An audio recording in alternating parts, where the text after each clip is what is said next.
আসসালামু আলাইকুম everyone, welcome back again to my channel. আজকে একটা কাবাবের রেসিপি শেয়ার করব। তার জন্য এখানে আমি মাটনের কিমা নিয়েছি। কিমাগুলো একটা মিক্সার জারের মধ্যে ঢেলে দিব। তারপর এখানে আদা, রসুন, কাঁচামরিচ, পেঁয়াজ দিয়ে দিব।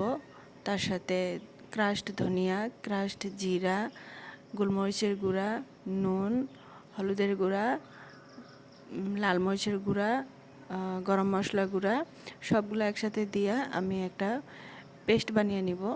এই তো পেস্টটা রেডি হয়ে গেল। এখন আমি হাত দিয়া সবগুলো একসাথে একবার মিক্স করে নিব।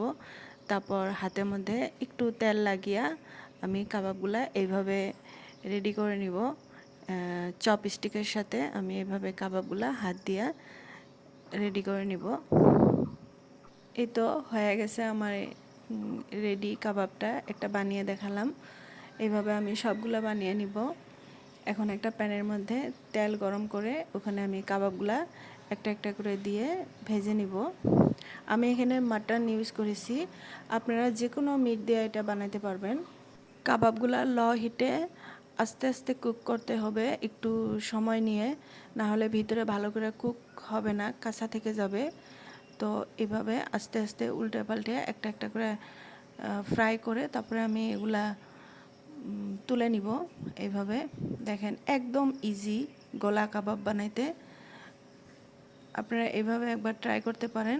রেসিপিটা যদি ভালো লাগে একটা লাইক করে দিবেন, আর যদি নতুন হন তাহলে চ্যানেলটাকে সাবস্ক্রাইব করে দিবেন।